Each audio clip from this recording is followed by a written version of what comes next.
Baik saya dibenci, tetapi tetap melakukan yang baik dan benar daripada saya munafik hanya untuk disukai orang. Nanti saya akan menghindari hal-hal yang istilahnya biar di depan umat Buddha itu nampak bagus, sempurna gitu. Tapi nggak ada yang bisa saya lakukan gitu.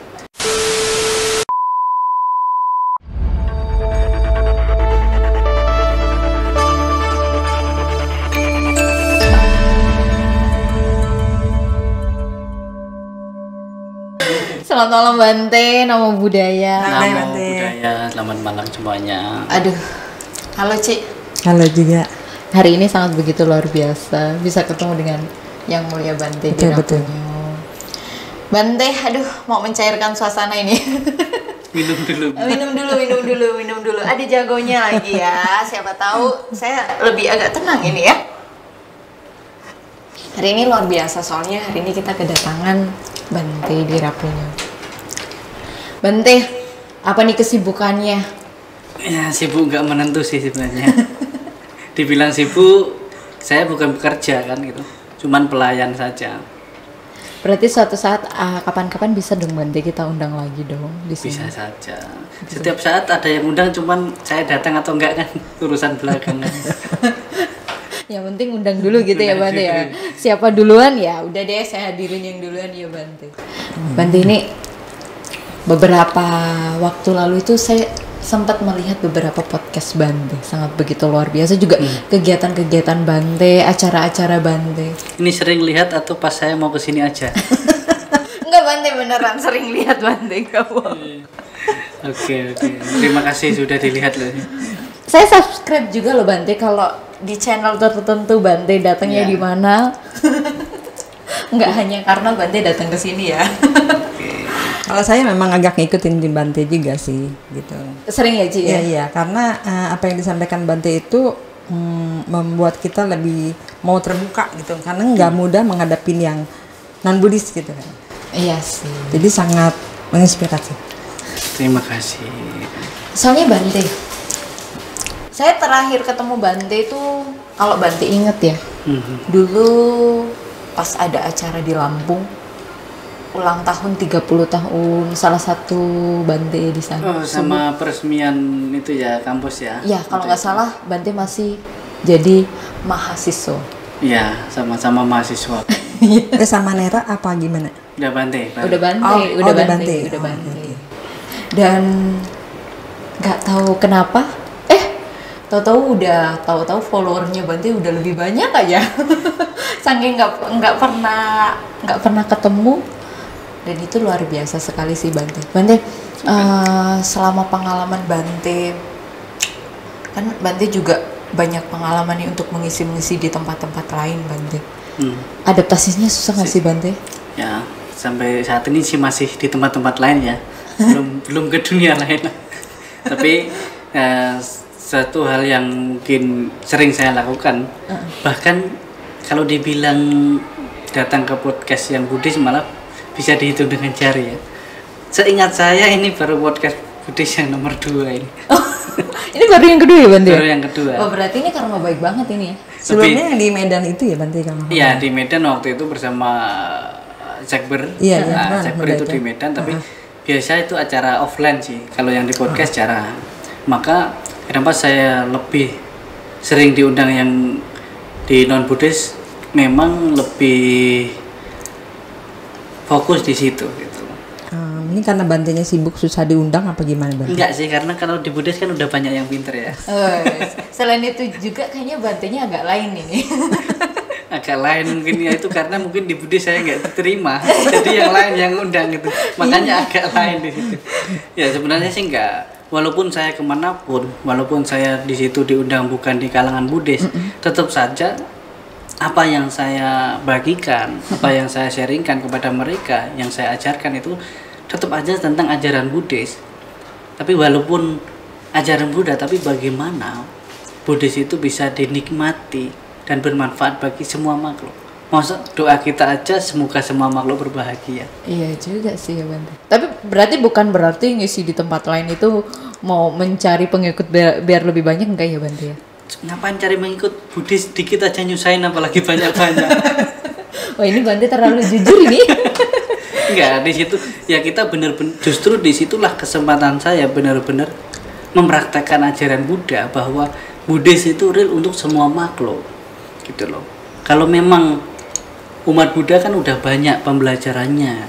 Nah, mungkin masyarakat juga ingin tahu apa sih yang dipelajari umat Buddha itu, dan umat Buddha itu menjalankan ajarannya, agamanya itu seperti apa. Maka mereka butuh informasi dari ya bisa dikatakan pemuka agamanya. Sedangkan selama ini masih jarang yang memberikan informasi secara valid kepada mereka. Iya Nah, sih itu. Bante. Berarti saya kemanapun di situ tetap aja pedoman materi saya tentang ajaran Buddha. Seperti itu. Tapi tantangannya lebih besar di komunitas Buddhis, kayak tadi kan Bante bilang kalau umat Buddhisnya jadi banyak nyusahin gitu kan. Nah, kalau di luaran tantangannya lebih besar mana Bante? Karena kan pasti kalau istilahnya yang harus mengerti Buddhis aja dianggap tanda kutip menyusahkan gitu kan. Apalagi yang non Buddhis kan, yang otomatis pasti banyak pertentangan. Nah, itu tantangannya lebih kayak gimana Bante? Enggak gitu, nyusahkan di sini berarti bukan berarti Iya, kok umat Buddha itu enggak bagus, enggak. Iya. Maksudnya di sini jujur saja kalau pembelajaran Dharma kita kadangkala lebih mudah ngajar orang-orang yang memang belum tahu daripada setengah tahu tapi sok tahu lagi ya. Betul Bante, betul. Istilahnya begitu. Celup Nah, itu. enggak, tantangan dan rintangan itu di mana-mana ada. Dan itu di tempat-tempat tertentu, dan apa yang menjadi tantangan dan rintangan kita gitu. Mungkin kalau di kalangan Buddhis sendiri, tantangan dan rintangan kita bagaimana meluruskan pandangan-pandangan salah secara dharma itu sendiri. Dan mungkin kalau di kalangan non Buddhis, tantangannya kan lebih bagaimana sih memberi informasi dharma ajaran Buddha itu dengan bahasa mereka, bukan bahasa Buddhis yang membuat orang lain itu nanti anti untuk mendengarkannya. Tapi bagaimana mereka dapat informasi tentang ajaran Buddha dengan bahasa yang mudah dipahami. Tantangannya adalah bagaimana kita menggunakan bahasa masyarakat, bahasa mereka supaya bisa diterima. Nah, tantangannya di situ. Maka berbicara di masyarakat, terkhusus di non Buddhis itu bukan hanya butuh kemauan, tapi keberanian dan kemampuan berbahasa yang bisa dipahami dan dimengerti. Kalau kita di Buddhis kan maunya semakin kita pakai bahasa Pali semakin bagus gitu Iya kan. Bante. Padahal umatnya nggak tahu juga gitu kan. Nah di situ, maka tantangan rintangannya di situ. Mungkin di cara penyampaian kita, cara pengajaran kita itu menjadi tantangan dan rintangan mungkin bagi seorang pembicara atau public speaking khususnya di Buddhis itu sendiri. Oke. Tapi jujur kalau saya sendiri memang misalkan di jalangan non Buddhis gitu ya, mencoba menggunakan bahasa mereka, kadang-kadang di hati kecil saya itu kayak nggak cocok gitu Bante. Nah itu ada kiatnya nggak Bante? Sebenarnya bukan karena nggak cocok, tapi kita sendiri belum menemukan bahasa yang tepat dan sesuai dengan untuk menjelaskan dharma itu sendiri. Kadang-kala kan kita terlalu terikat dengan bahasa, kalau kurang satu arah aja beda artinya gitu. Tapi bagaimana sih kita mencari bahasa masyarakat itu yang tepat dan sesuai dengan bahasa Buddhis gitu. Nah, misalnya lah di masyarakat tentang bahasa ini saja sudah berbeda, tentang dosa misalnya. Kita dosa kan kebencian. Iya. Tapi kalau kita bilang dosa di masyarakat tapi nggak kita luruskan, di situ dosa kan hasil atau sebab dari karma itu sendiri. Iya. Nah, seperti hal-hal seperti itu juga harus kita validkan. Yang tepat itu seperti apa? Menyebut umat Buddha kan, oh karma buruk kamu kan. Kan kalau kita nyebut kamu berdosa ya, berdosa berarti kan kebencian. Di situ. Ya. Nah, bahasa yang mudah dipahami di masyarakat itu kita pergunakan untuk informasi yang tepat secara Buddha Dharma itu sendiri. Bante, dari sekian pengalaman Bante kan ya, Bante kan lebih banyak di luar nih. Luar biasa ya, biasa di luar. Iya, soalnya tadi Bante bilangnya kan banyak diundang. Ini kan podcast kedua di Buddhis kan ya Bante? Pasti kan lebih banyak yang di luar. Pernah mengalami? Ketiga segitu sih. Tapi kan lebih banyak yang Di luar. undangan di luar dong Bante. Pernah nggak sih Bante mengalami kesulitan untuk menghadapi audiens yang berbeda gitu? Kalau Kesulitan sih enggak sih, jarang sih, karena mungkin untuk mereka ingin tahu Buddhis sendiri saja kan sesuatu hal yang dasar. Kalau kita di Buddhis yang dasar, pasti yang dibutuhkan mereka sama itu saja. Nah, pertanyaan juga itu saja. Maka bagaimana kita benar-benar memperkuat bahasa kita untuk mereka. Di berbagai tempat itu rata-rata kan yang dibahas sama, hal yang sama itu saja. Nah, gitu. Lebih kita bagaimana meningkatkan bahasa kita, meningkatkan, bisa saya katakan sering itu contoh-contoh di masyarakat. Karena beda tempat kan masyarakatnya berbeda-beda. Kita mengambil contoh di suatu tempat itu. Pasti kalau tantangan rintangan ya yang paling sering ya pandangan masyarakat tertentu di daerah itu. Karena berbeda-beda kan, di daerah A berbeda dengan daerah B walaupun mungkin topiknya sama. Maka di situ kita jangan sampai istilahnya memukul rata dengan materi yang sama. Misalnya lah di Buddhis sendiri. Saya ceramah tentang Pancasila Buddhis misalnya. Di Jakarta oke, real semua. Coba di tempat-tempat misalnya umat Buddha yang hidupnya sebagai nelayan. Kita topik pertama Panatiwarta, Weramani, Sikapadang sama Dhyami ya. Lemas semua ya berarti. Ya kalau kita di situ mengubah cara hidup mereka, mereka nggak mau belajar lagi. Tapi bagaimana lebih, untuk topiknya lebih ke bagaimana sih melakukan kebajikan yang lebih tinggi. Karena mata pencarian usahanya belum bisa yang sesuai dharma misalnya. Kita nggak bisa stop secara langsung, berarti kita harus kasih solusinya gitu. Sama juga ketika kita pengajaran dharma di tempat-tempat tertentu, misalnya di kawasan orang-orang yang di situ memang mata pencariannya mungkin berhubungan dengan makhluk hidup lainnya yang harus dibunuh. Itu sulit sekali untuk menjelaskan tentang cinta kasih. Tapi bagaimana sih pelan-pelan perlahan-lahan menjelaskan tentang mata pencarian yang benar gitu. Pasti kan ada solusi perlahan-lahan gitu.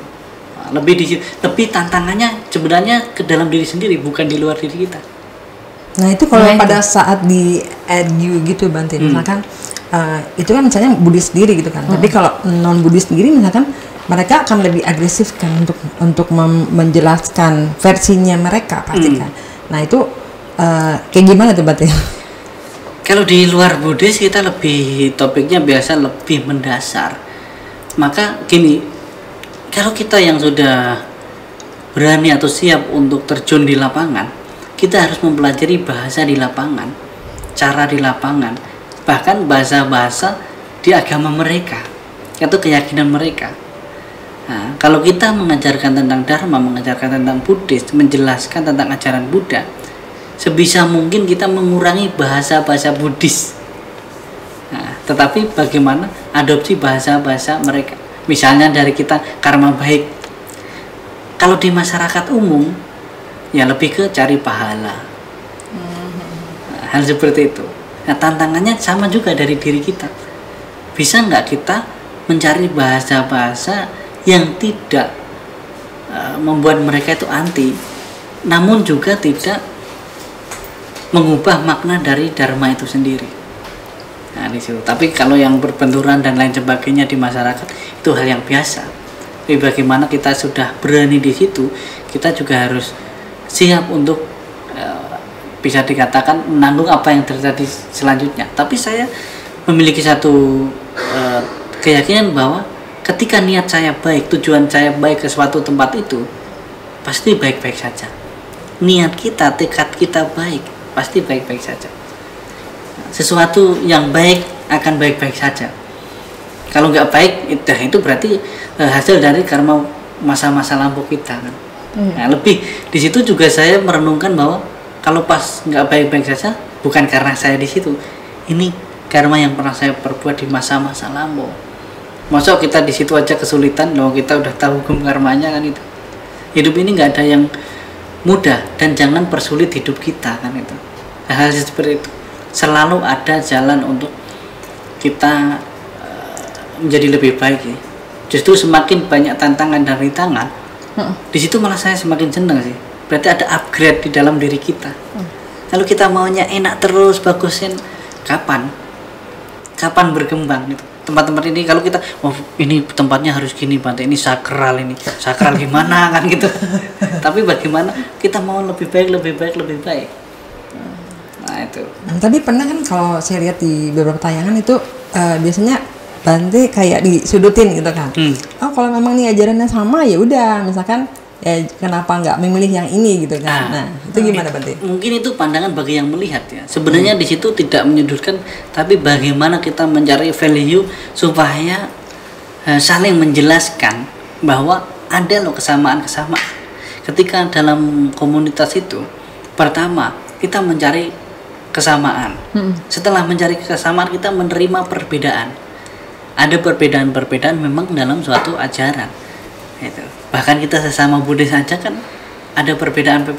Sama ketika kita di luar, itu bukan berarti disudutkan, tapi mereka ingin tahu apa sebenarnya ini. Gitu. Nah, tapi saya di situ kan nggak pernah tersudut kan, karena kita ada. Ya Bante tetap cool sih. Iya. Tetap lu. Ya, karena nggak pernah kita namanya tersudut ketika kita sendiri tidak menutupi kebenaran itu sendiri. Jelaskan apa adanya, jelaskan dengan ya sejujur-jujurnya. Nah, kadang-kala kita sendiri kan untuk menyampaikan dharma itu ada takut-takut. Kenapa takut-takut kalau itu hal yang benar yang kita sampaikan? Nah itu Bante, saya melihatnya kalau kita di Buddhis itu kurang agresif gitu. Dengan kalau misalkan kita yakin dharma ini dalam ya katakanlah ya, maksudnya secara awam dharma itu yang terbaik gitu. Tapi kayaknya dari pemuka agama kurang agresif gitu loh. Lebih kayak cari damai gitu. Enggak, kita lebih sering hanya menghargai dharma tapi nggak menjalankannya.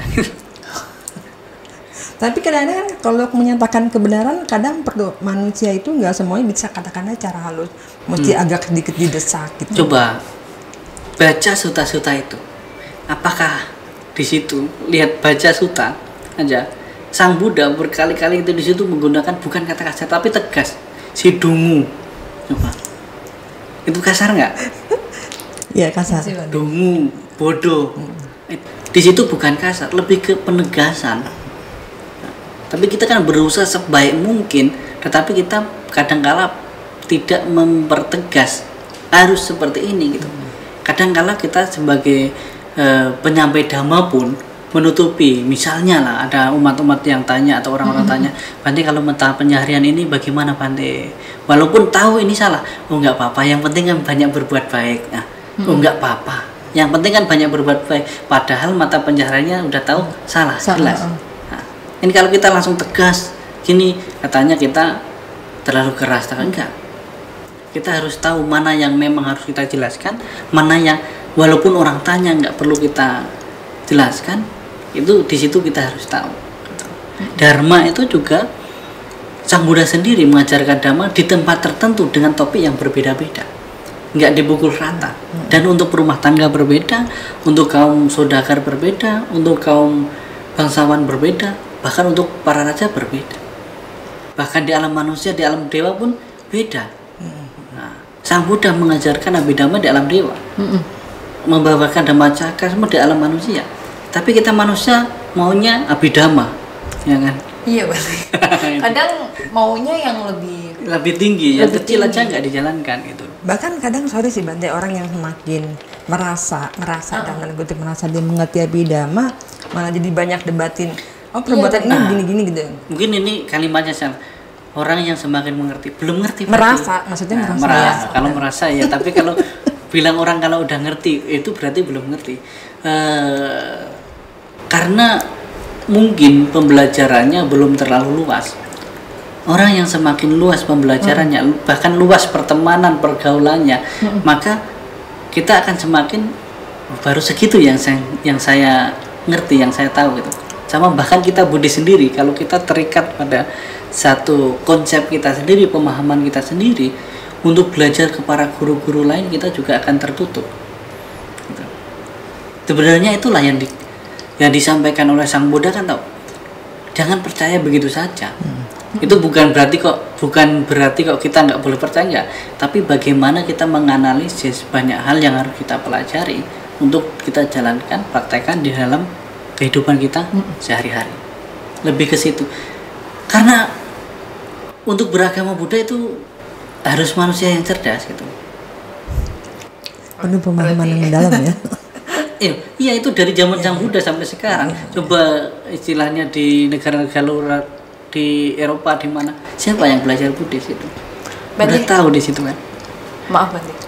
Tadi kan Bante menjelaskan bahwasannya di zaman kehidupan Buddha aja Buddha menjelaskan ajarannya yang ke saudagar ya saudagar, ke yang petapa ya petapa. Berarti kalau seperti itu Bante, dari ajaran Buddha, suta-suta yang Buddha ajarkan belum tentu dong. Misal kutipan suta ini cocok untuk kita perumah tangga, sedangkan kutipan suta itu untuk biku. Berarti itu sebenarnya kita sendiri umat Buddha tahu mana yang itu untuk babajita, mana yang untuk perumah tangga. Nah, memang kita tidak dilarang untuk mempelajari semua ajaran Buddha itu, tetapi kita punya porsi dalam mempraktekkan dharma itu. Nah, kalau kita terlalu jauh mempelajari sesuatu, bukan berarti nggak boleh belajar ya. Dan kita tahu sebenarnya kita nggak mampu di situ, kita menyia-nyiakan banyak waktu hanya untuk sesuatu yang kecerdasan saja, bukan kebijaksanaan itu. Bahkan mungkin kita para dhamma duta, para pemuka agama pun sering ceramah dhamma ke umat rumah tangga yang sebenarnya umat rumah tangga itu nggak bisa jalankan gitu loh. Dan itu bukan porsi mereka, itu porsi biku yang ceramahkan ke rumah tangga, itu hanya hiburan. Yang penting bagus, bener ya, bener ada lucu ya, berkualitas, sumber dari suta ini ayat ini, oke, itu bener. Berarti. Tapi pada nyatanya di masyarakat itu hanya sekedar pengetahuan, gitu loh. Maka praktek dhamma itu ada porsinya tertentu. Untuk perumah tangga, untuk biku. Nah, sama biku pun kalau mempelajari dharma, justru malah mempraktekkan dharma dalam perumah tangga, ya nggak sesuai juga gitu. Porsinya di situ sama ketika kita keluar ke masyarakat umum, terkhusus yang non Buddhis lah, karena tadi kita membahas tentang bagaimana saya di luar itu, sama saja saya ketika di kalangan umum di non Buddhis itu juga lihat topik yang akan saya sampaikan. Jangan menyampaikan satu topik yang sebenarnya tidak untuk di masyarakat Buddhis sendiri pun nggak tahu gitu. Nah, itu ya maksud saya, misalnya karena satu pencapaian tertentu ini pembebasan pelepasan aku, jangan melekat, jangan ini kan untuk praktisi, bukan masyarakat jelata, apalagi masyarakat yang masih jelalatan kan. Ini susah. Nah itu ya porsi mereka gitu. Porsi mereka misalnya rumah tangga, bagaimana kesabaran, bagaimana ketekunan, bagaimana semangat, bukan tentang pelepasan agung. Ya kita yang biku aja masih melekat gitu. Sama ketika kita keluar sana, ya paling dasar tentang bagaimana dasar-dasar cinta kasih. Nah, di situ sih yang saya sampaikan sebenarnya hal yang simpel seperti itu. Tapi pernah nggak gemes Banti, maksudnya kalau pas lagi di kalangan sharing gitu kan, ada yang mungkin pasti kan banyak yang ngotot juga ya Banti, benar nggak? Itu udah hal yang biasa. Tapi kita ngototnya di kalangan tertentu, ketika di kalangan pelajar akan lebih mudah kita arahkan. Tetapi ngototnya orang lain, ya saya juga belajar dari Sang Buddha kan gitu. Ketika orang bertanya kan dijawab secara langsung, tanyakan kembali, kita jelaskan dengan perinci, kita kasih isyarat atau kita tinggalkan. Ya misalnya dia lah tanya, oh ya ada pertanyaan lain, nah gitu aja. Masa bodoh orang ini gitu kan. Itulah, ada hal-hal yang seperti itu. Kita juga harus tahu mana pertanyaan yang harus kita jawab dan mana yang enggak. Dan jangan menjawab pertanyaan yang kita enggak tahu gitu kan. Nah, biar keren semua terjawab, enggak semua pertanyaan itu harus dijawab, tapi semua pertanyaan ada jawabannya. Bahkan diam itu pun cara menjawabnya kan. Iya, kalau zaman Buddha dulu pas ditanya kayaknya ngetes, kadang-kadang Buddha diem aja gitu kan. Cuman mungkin nggak Banti kalau pihak bicara Banti pas ngeliat Banti diem seolah dia menang gitu kan. Itu ya nggak masalah. Nggak masalah ya. Ya kita dan di situ kita kan nggak merasa kalah. Ada cara untuk tidak menjawab pertanyaan dengan bahasa yang lain. Oh, mungkin itu tidak kapasitas saya. Saya belum mengetahui tentang hal itu. Saya belum benar-benar punya referensi ataupun sumber yang jelas tentang hal itu. Udah, jangan ngeles, oh ini malah semakin tahu kalau kita nggak tahu kan. Jadi ada triknya juga ya Bante ya? Iya, ya itulah trik ya, trik berbicara itu kan tidak jauh beda dengan politik kan. Ini kalau trik bicara baik diajarin teman, kalau apa sikap tenang Bante untuk menghadapi perbedaan itu yang sulit ya Bante? Itu butuh, bisa dikatakan butuh pengalaman yang berulang-ulang sih.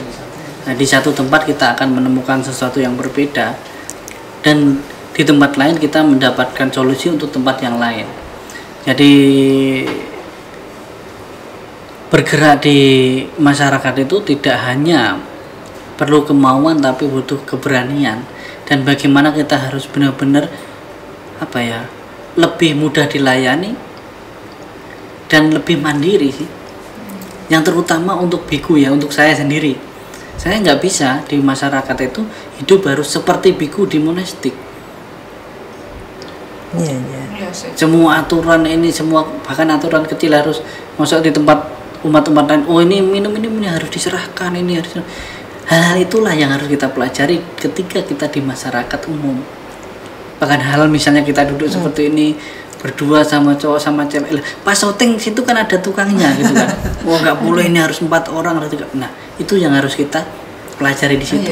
Itu yang menjadi tantangan dan bukan rintangan, tapi bagaimana saya sendiri harus bijaksana dalam menghadapi situasi kondisi.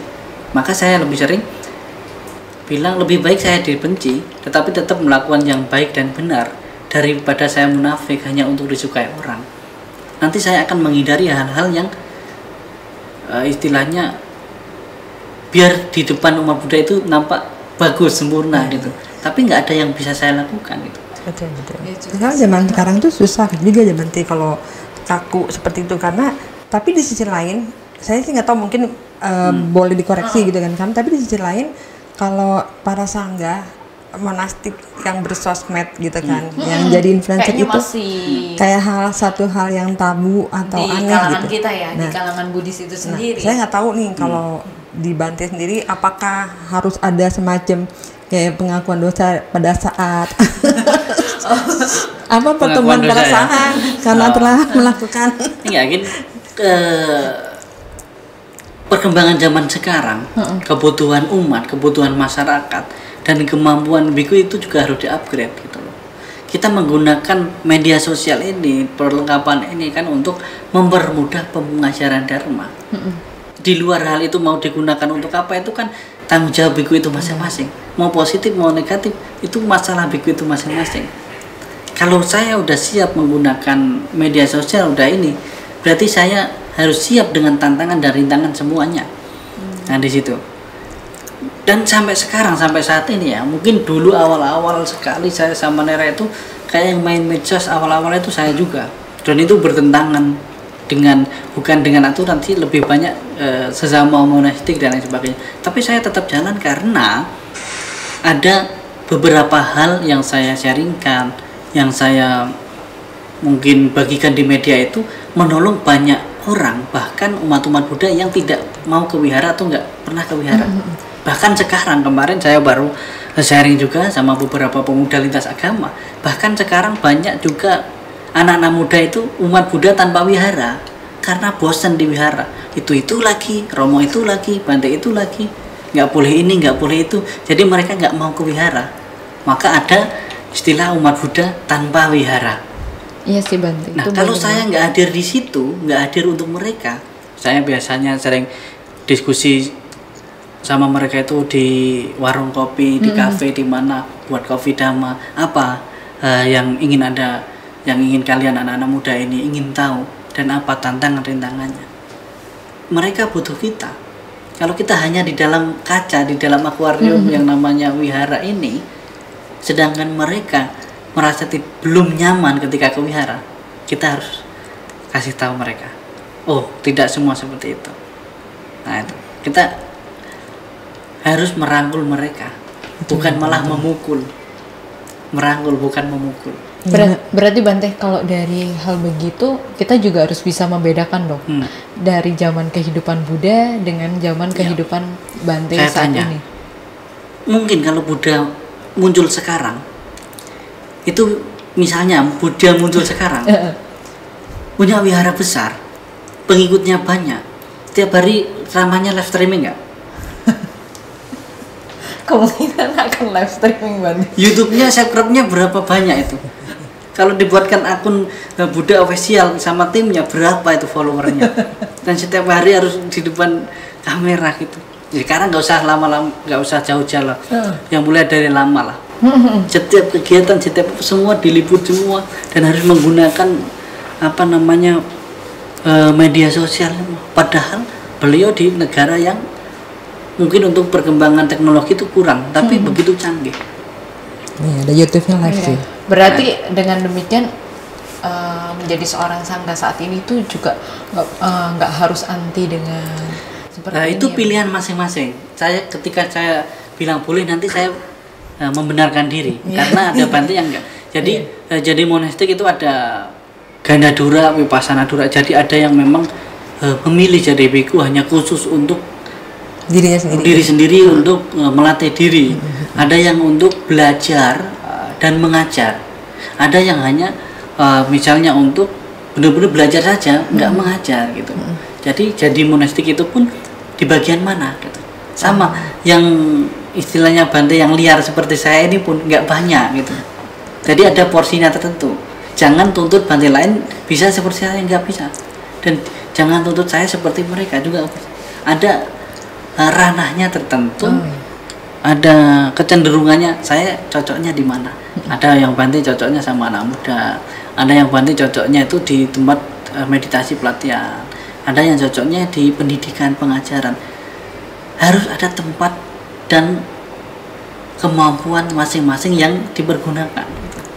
Tapi sih memang ini sih maaf ya Bante, juga para sangga yang lain gitu. Memang ini tantangan kita juga mengadakan podcast ini, nggak semua sangga mau gitu. Nah, karena podcastnya belum semua sangga mau kan. Mungkin kok podcastnya kurang beken mungkin. Karena padahal tujuan kita adalah yang tadi kayak Bante bilang gitu kan, umat Buddha tanpa wihara. Kan kita itu berpacu dengan kemajuan teknologi Mungkin, gitu kan. mungkin podcast kita harus diganti sih apanya. Bukan kita mengundang sih, tapi kita datangi Bante-Bante itu. Tim Budayana TV siapa? Tantangan ini. Ya karena kan tidak semua Bante bisa keluar dari tempatnya kadang. Iya, oh, iya ya sih, kita datangi benar. ke tempatnya. Dan kita berkah mulia Bante Dira bisa datang kemari. Tapi itu Bante maksudnya memang nggak mudah dari segi teknologi juga ya, sama winaya itu karena terus terang di generasi kita sendiri juga banyak perdebatan kayak saya juga terus terang waktu awal melihat Bante di podcast lain duduk gitu kan, ya itu kayak kita sejajar gini kadang akan dikritik juga gitu, dianggap kita nggak sopan Iya, gitu karena kan. duduknya sejajar dengan Iya. yang mulia Bante. Kadang-kadang juga malah lebih tinggi Ya terus apa-apa sama lah. Hari ini nanti saya yang menebus dosa-dosanya. iya kan Saya merasa Kalau prinsip saya ya, apa ya, seliar-liarnya saya tahu sampai mana batas saya sebagai seorang biku gitu. Seliar-liarnya saya di masyarakat di dunia umum itu yang biasa dengan lintas agama, dan saya tahu sampai kapan saya harus stop.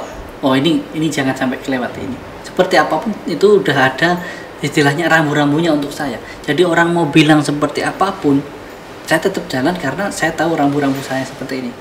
Karena memang sesuatu hal yang benar itu belum tentu disukai orang lain. betul. Belum tentu disukai orang lain. Dan itu untuk saya sendiri, saya jadi biku, jadi Bante, saya belum yakin, belum sadar saya bisa mencapai misalnya seperti Bante-Bante pada umumnya mencapai kesucian, mencapai ini dan itu. Saya kayaknya jauh sekali. Maka berusaha semaksimal mungkin selama jadi Bante itu hidup saya bermanfaat. Karena menjadi biku bukan harus bermanfaat, bukan hanya memanfaatkan ya kan gitu. Tapi kalau lihat dari perjalanan Bante itu, kenapa lebih suka itu tadi Bante ya, maksudnya ke komunitas yang non Buddhis ya, lebih banyak aktif di sana kayak sampai tidur pun juga di tempat ibadah lain gitu. Itu kenapa? Berarti memang karena kebetulan perjalanan seperti itu atau memang lebih tertarik dengan yang di luar lingkungan non Buddhis di luar lingkungan Buddhis gitu. Pertama, banyak yang membutuhkan itu di non Buddhis, dan kedua yang banyak menerima di kalangan non Buddhis.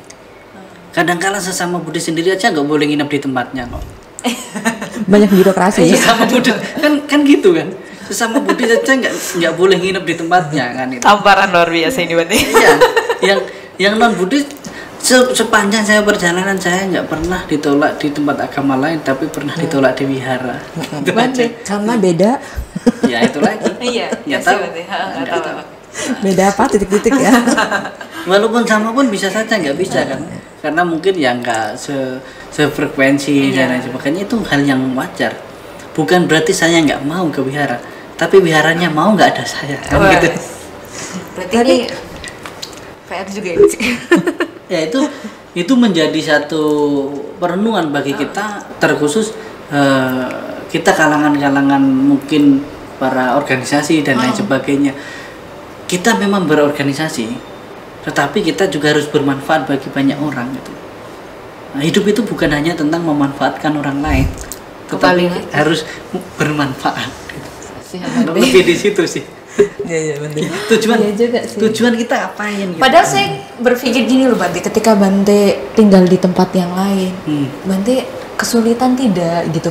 Karena kan kebiasaan melihat Bante di wihara kan biasa umat melayani. Kalau di sana kan belum tentu melayani sama juga. Karena mereka kan bertanya dan cari tahu bagaimana kebiasaannya. Nah, itulah salah satu apa sih yang saya lakukan ketika di tempat-tempat ibadah lain. Pertama dan utama adalah mereka bertanya tentang kehidupan saya, cara makan saya, itu mereka bertanya. Jadi setelah itu mereka malah benar-benar mungkin karena tamu ya, karena tamu, jadi di servis lebih bagus gitu. Nah kalau di rumah sendiri kadang-kala saya lupa ngasih makan kan, kan gitu. Ya cari sendiri situ. Ibarat kan seperti itu. Kalau kita punya tamu pasti minum, makan apa semua lebih diperhatiin gitu. Tapi kalau orang sendiri kadang ya cari sendiri situlah, bahkan nggak ada makan pun nggak apa-apa. Nah, lebih di situ. Nah, bukan kok mau kenapa kok sering jadi, karena ternyata di masyarakat itu banyak yang membutuhkan seperti kita gitu. Banyak yang ingin tahu tentang ajaran Buddha, tapi nggak banyak yang kasih informasi. Nah, salah satunya di situ. Jadi mungkin suatu saat kalau banyak Bante yang mau berbicara di kalangan masyarakat, mungkin juga di kalangan orang-orang luar juga sering berbicara ke tempat kita. Gitu. Pernah nggak Bante dianggap mau membuat orang jadi pindah keyakinan? Buddhisasi ya Buddhisnisasi. Buddhisnisasi. Itu ya. Masa ngajak orang hidup susah gitu. Tapi kan ada kelompok masyarakat mungkin yang akan nggak bisa terima gitu kan. Pernah nggak ngalamin kejadian nggak enak gitu? Ada hal-hal itu, maka jawabannya adalah kita melakukan sesuatu yang tidak ada kaitannya dengan hal itu. Jadi kita nggak perlu menjawab itu, tetapi membuktikan bahwa apa yang saya lakukan nggak ada hubungannya dengan misalnya mengajak orang pindah agama, mengajarkan tentang ajak mereka ke Buddhis, nggak ada sama sekali. Maka ketika di kalangan mereka itu sudah terbentuk seperti itu, ya mereka nggak takut gitu. Karena justru yang berpikir itu kan kadangkala yang beragama Buddha. Ya Bante, banyak berasumsi jadinya Bante. Terlalu overthinking. Makanya susah kan. Panadol terlalu murah jadinya kan. Nah, itu jarang sekali orang yang justru di luar yang berpikir seperti itu. Nah, ada beberapa tapi itu sebagian kecil, mungkin lintas gitu aja, tapi setelah melihat kegiatan kita, program kita, perkembangannya, ternyata mereka ternyata nggak seperti itu gitu. Oke, tapi justru kalau yang pernah saya baca dan saya alami gitu kan, maksudnya di komunitas yang memang kita aktif untuk di beberapa daerah tertentu itu yang misalkan kampung Buddhis gitu kan, daerah Buddhis semua. Nah, cuman memang dipersulitkan di Buddhis gitu. Nah, kalau hal yang seperti itu kita berita itu seolah-olah kayak tertutupi gitu kan. Itu satu hal gitu kan. Kemudian juga kayak yang beberapa waktu lalu yang kasus yang stupa diganti gitu kan wajahnya gitu, lalu wihara yang dibakar gitu. Nah, itu berita-berita itu kayaknya di kalangan Buddhis itu adem gitu Bante. Nah, sedangkan oke lah kita sebagai Buddhis harus punya cinta kasih gitu kan, dengan segala dalih-dalih sutta segala macam. Tapi kan di sisi lain itu ya, itu kan kita juga punya kebebasan beragama. Nah, itu kalau dari Bante kira-kira gimana gitu? Oke, itu kan lebih kepada psikologi masyarakat di mana hal itu terjadi. Dan sebenarnya bukan hanya tempat ibadah kita, banyak tempat ibadah lain juga. Dan di tempat lain misalnya kita kan banyak agama di Indonesia kan 6. Misalnya gereja dirusak, wihara dirusak, bahkan ada masjid juga dirusak. Kemudian ya kelenteng juga. Sebenarnya selalu ada hal itu. Cuman yang selalu naik itu yang mana? Kan itu. Kalau yang terlalu membahayakan kan cepat diatasi, cepat berhenti. Nah, misalnya di suatu tempat mungkin masjid yang terjadi pasti cepat sekali, karena itu kan akan memikirkan dampak yang lebih besar. Dan kalau kita di Buddhis kan jarang, dampaknya nggak besar gitu. Bahkan kita sebagai umat Buddha dengan ajaran-ajaran Buddha itu mampu mengatasi diri kita sendiri aja sudah cukup untuk tidak menambah masalah itu lagi. Nah, kembali lagi kalau udah ke kehidupan masyarakat, hak dan kewajiban kita sebagai orang Indonesia dilindungi hukum dan lain sebagainya, masuk bertanya tentang hukum di Indonesia kan itu. Dia tetap harus jalan lah ya.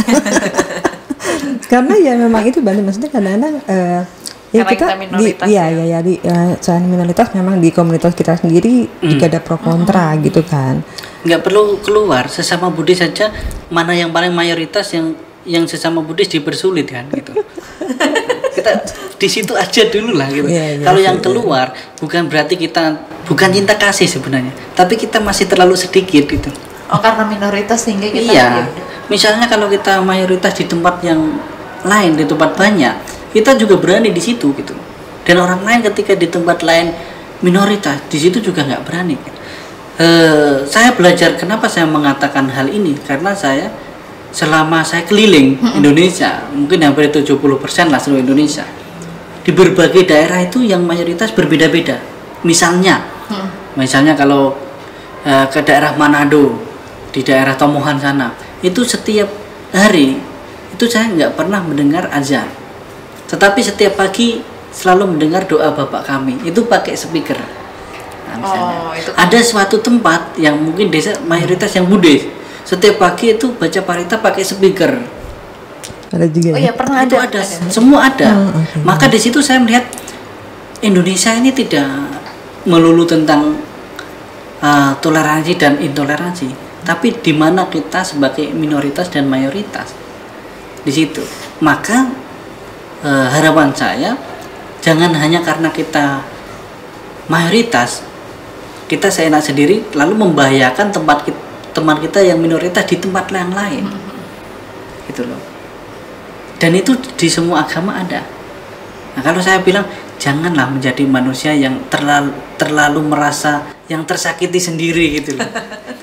Kadang kita Buddhis kan gitu, merasa tersakiti sendiri. Padahal di Indonesia udah luar biasa, kita punya kebebasan beribadah, kebebasan beragama, walaupun nggak bebas-bebas sekali gitu. Walaupun masih banyak yang belum terlalu bebas, tapi kita bisa mempraktekkan ajaran Buddha itu di wihara dan di luar wihara, berbuat baik dan bisa diterima lebih di situ. Ya kalau memang kita bisa memperjuangkan hak dan kewajiban kita, perjuangkan itu. Nah, ini nggak ada hubungannya dengan cinta kasih dan lain sebagainya. Justru karena kita punya cinta kasih, kita harus kasihan sama orang yang melakukan kesalahan. Cinta kasih itu juga kita harus sayang loh kepada orang yang berbuat salah. Sayang kenapa dia melakukan kesalahan itu. Nah, di situ salah satunya. Oke, Bante. Bante. Ini bicara minoritas dan mayoritas juga sih ya Bante ya. Bante, dari sekian Bante kesana kesini bagaimana respon masyarakat ya, Bante? Maaf ini Bante, karena kemarin itu keponakan saya, gara-gara dia suka scroll TikTok nih, ada yang momen Bante diundang ketika naik ke atas panggung, berdoa dengan Habib, keluarnya itu backsoundnya itu Kerasakti. iya. Keponakan saya karena beda agama nih Bante, sampai nanya, Bi, emang Tom Sancong itu ganti jubah ya, sampai kayak gitu juga sih Bante. Tapi harusnya pakai itu saya. iya, tapi dari itu saya merasa seneng juga sih, maksudnya banyak diterima di kalangan, tapi ini kan saya hanya mendengar dari kalangan keponakan saya. Dari semua Bante yang hadir, responnya itu bagaimana sih Bante? Apakah seindah yang kita tonton di media atau tidak sih Bante? Media itu kan editan juga kan, harus terlihat bagus kan. Ya Enggak. beritanya ini ya viral Enggak, berarti ya. kita di depan layar dan di belakang layar kan beda juga. Iya sih Bante. Itu ya industri lah, itu industri, tapi berdampak positifnya banyak, pasti banyak. Nah, respon para sesama Bante juga positif banyak. Nah, gitu. Bukan, kalau negatif saya rasa belum ada, tapi yang belum paham banyak. Negatif nggak ada, tapi yang belum paham banyak kan itu. Bukan negatif ya, belum paham aja gitu. Belum ngerti aja ya Belum Bante ngerti ya? aja gitu. Berarti selama ini respon dari masyarakat yang menerima ketika, karena Bante kan isinya di Di luar lah. di luar ya, berarti menerima dengan baik gitu ya Bante? Sampai saat ini sih ya baik buruk saya anggap sesuatu itu hal yang baik semua sih. Itu karena hal yang nggak ada sebenarnya hal buruk, karena kalau sesuatu hal yang buruk, kalau itu saya nggak buruk, ya ngapain saya respon gitu. Tapi kalau memang itu hal yang buruk, lebih bagus dong, berarti ada pembenahan dalam apa yang saya lakukan gitu. Nah, gitu. Jadi nggak ada yang saya anggap buruk dari luar itu. Yang ada hanya mungkin orang belum ngerti, atau memang saya yang harus membenahi cara saya. Nah, itu jadi upgrade diri kita terus. Kalau kita merasa orang mencela saya, orang nggak suka saya malah jadi stres kan gitu, nggak melangkah. Jangan karena 1-2 orang yang nggak suka kita lalu kita berhenti untuk berbuat baik. Sama kan orang-orang di wihara, oh, saya udah sering ke wihara, bantu di wihara ini dan itu, ada 1-2 orang yang bikin kita kesel, berhenti ke wihara, itu bodoh itu namanya.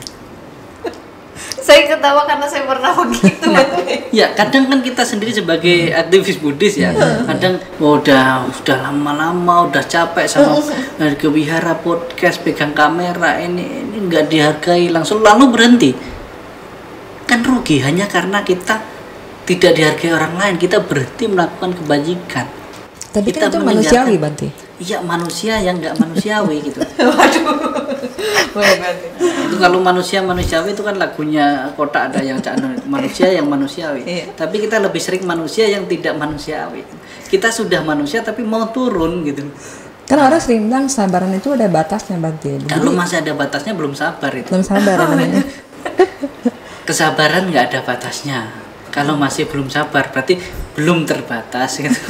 Masih terbatas di situ. Masih terbatas, ya. Iya, sama internet katanya nggak terbatas. Tapi kalau masih susah sinyalnya itu berarti masih terbatas gitu. Nah, sama di situ. Iya juga sih Bante ya. Tapi memang kalau saya berpikir dari kalau apa yang Bante lakukan gitu kan untuk masyarakat yang non Buddhis gitu kan, itu memang tantangan besar sih Bante. Maksudnya karena nggak mudah gitu.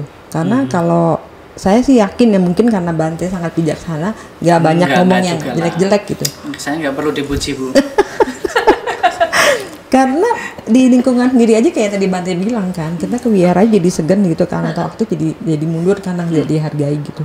Kalau di masyarakat kan pasti lebih besar gitu Bante. Lebih besar dan lebih besar. Nah, Dan itu kita harus siap sebelum melangkah. Jadi perbedaannya kalau di kalangan sendiri kita kan setelah kita mengalami sesuatu baru kita bagaimana bisa menerima kan. Tapi kalau di yang lebih besar, kita pertama sebelum melangkah kita harus siap dulu. Tahu kapan kita siap itu kan juga nggak tahu Bante. Ya gini, ketika saya mendapatkan satu ini, misalnya saya dapat HP ini, saya merasa bahagia. saat itu juga saya harus menanamkan dalam diri saya, suatu saat saya akan kehilangan ini. Bahagia, ya pasti bahagia dulu dong. Tapi saya harus sadarkan diri saya, ingat, suatu saat kamu akan kehilangan ini. Itu. Tapi kalau kita nggak siap, nggak kasih tahu ke diri kita bahwa suatu saat kamu akan kehilangan, pas kita momen kehilangan itu lebih menyakitkan. Sama ketika kita bergerak di umur dimana di Rabunyo, ingat, ini bukan tentang penghargaan, bukan tentang penghormatan, bukan tentang pujian, tapi tentang dirimu sendiri, dari diri sendiri, oleh diri sendiri, untuk diri sendiri. Nggak usah cari keluar. Nah, itu tanamkan diri. Jadi apapun yang kita lakukan di luar, nggak nunggu ucapan terima kasih, nggak nunggu penghormatan apa. Karena kalau kita harapannya itu sangat mengecewakan. Itu loh, lebih di situ. Jadi Sang Buddha itu udah tahu bahwa hidup ini bagian suka dan duka, dan kita seringnya melakukan sesuatu maunya dipuji, disukai orang. Yang mana bisa sekelas Buddha ada musuhnya separuh dunia, ya kan? Apalagi gitu. Sekelas Buddha loh, kita siapa? Fitnah juga. Iya, itu sekelas Buddha se-India dulu kan nggak sampai berapa persen yang ikut Buddha. Bahkan para pertapa pun, bahkan Dewa Data aja mau mencelakai. Sekelas kita mau lurus-lurus saja, memang siapa? Jadi kan kalau Buddha kan udah mencapai pembebasan, tapi kalau saya gitu kan, berarti ya yang nggak tahu Bante gitu kan udah mencapai rasa apa belum? Nah itu pasti kan dalam perjalanannya selain Bante punya motivasi menyampaikan kebenaran Buddhis, itu apa yang membuat Bante terus semangat gitu kan? Pasti kan ada gemesnya, ada keselannya nggak sih Bante gitu? Apa fun-fun aja gitu? Nggak mau jadi biku yang stres aja saya gitu. Ya udah aja berarti. Nggak, istilahnya kan saya pernah sampai pada saat kok begini-begini aja gitu. Berarti ada sesuatu yang salah dalam saya menjalani kehidupan sebagai seorang biku itu sendiri. Karena diam di tempat belum tentu mengembangkan diri kita. Ya. Kalau saya tulis di salah satu buku saya di poin utama, yang liar yang liar pikiran kita, tetapi yang kita penjarakan kok fisik kita. Kita sering gitu, yang liar itu pikiran kita, tapi yang kita penjarakan fisik kita sering. Nggak mau berbuat apa-apa gitu. Iya. Tapi kok banyak berbuat apa-apa juga jadi banyak. Enggak, orang banyak berbuat tidak selalu pikirannya kacau loh.